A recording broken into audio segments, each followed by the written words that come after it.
bit moist today.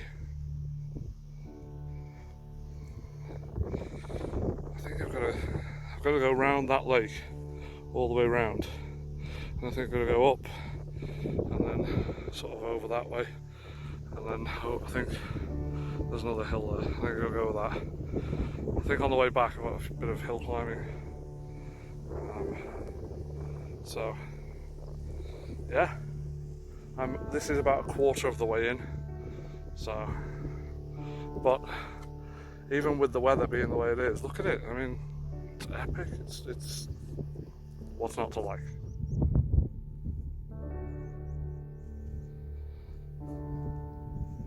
About a third of the way along the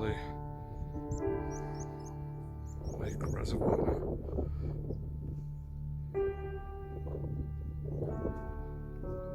Rain's it's here, but it's just spitting. It's not really committed to trying to drown me yet. But this is quite steep. But take a look at that.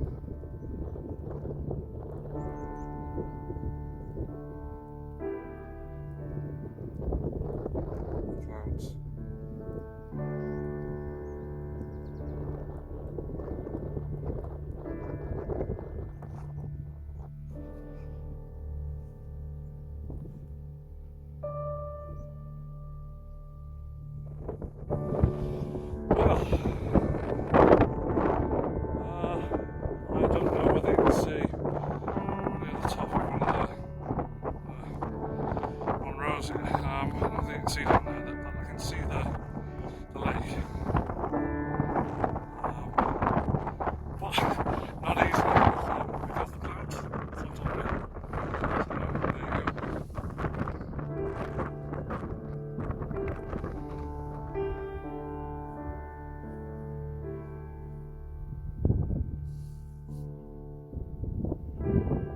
Yep, those clouds are belting through the valley. Just off that edge, that there is the reservoir underneath, and that's as you can see behind the other rows.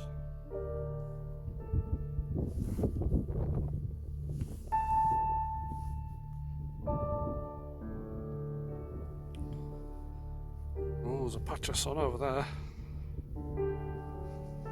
There's a seaside right in the background.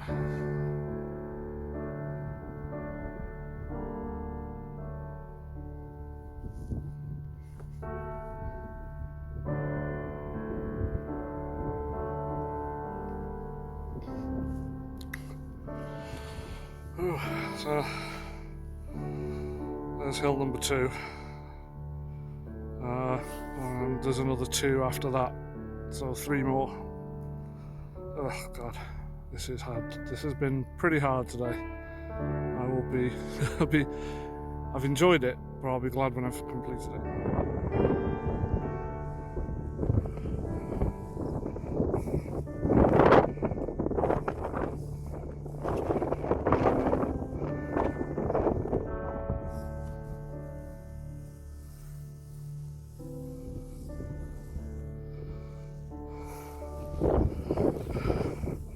That's this way.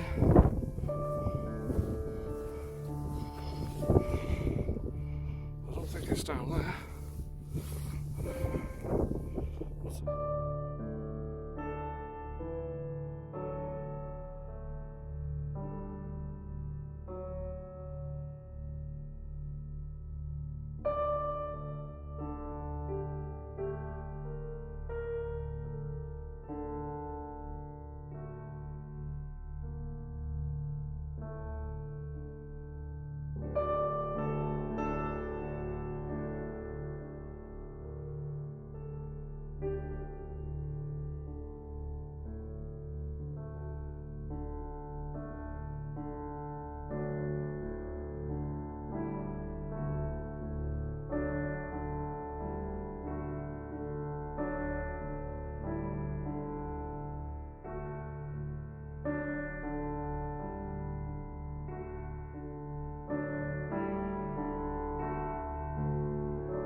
So I started off in Capel, Curig, on an all trails route that had been put out by someone.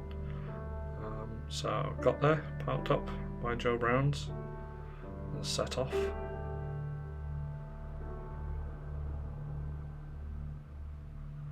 And you walk out of Joe Brown's, turn left on the A5 and follow that along for a little way, not too long.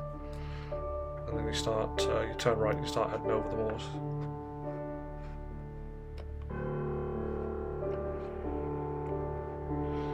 And as you follow that over, it's sort of a bit boggy here and there, and there's some jumping across boggy bits and stuff.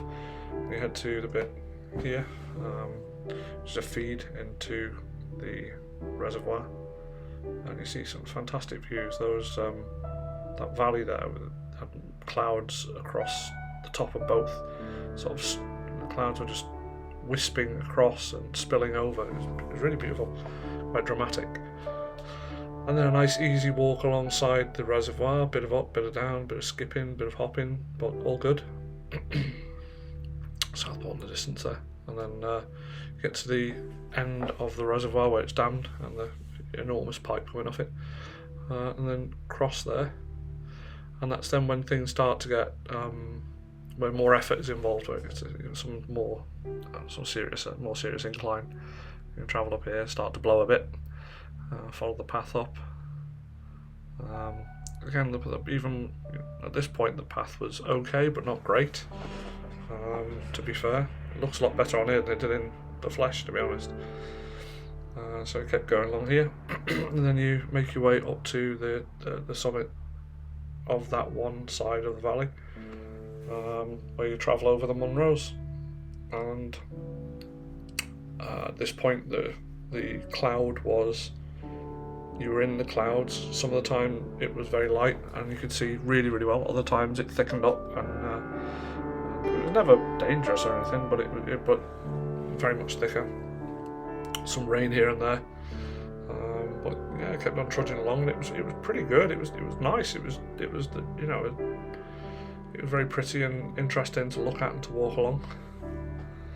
At this point, everything's going well, and we're just about to approach the highest point on the walk. I think it's about 2,200 feet high, so not massively high, but high enough to get some fantastic views. So yeah, it was good. Then we started making our way down. This is when things start to go wrong soon. Things start to go bad.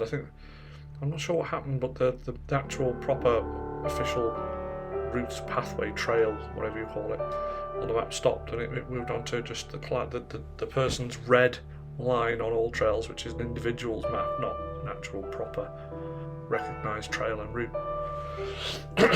So went down here, and as I made my way down here, just coming up, so you're not there, just showing you over there, so back a bit and you turn left and you start going down there, that a gap there, you start walking down there. The terrain was brutal, it was horrific, it was steep, it was slippy, it was wet, the bracken was mid-thigh high, so trying to walk through it was absolute missions. And then underneath the stuff, the ground was uneven, so there were slippy, mossy, massive boulders, rocks, holes. The amount of times I fell over was unreal. I followed that up the left side to try and get down where you see my cursor there, but I thought there's no way you can do that unless you've got a hand glider, and I just couldn't find a way down. And I marched around on top of there for about 2 hours until about 6 p.m. and I didn't know what to do. So I called Mountain Rescue and I asked for them some help.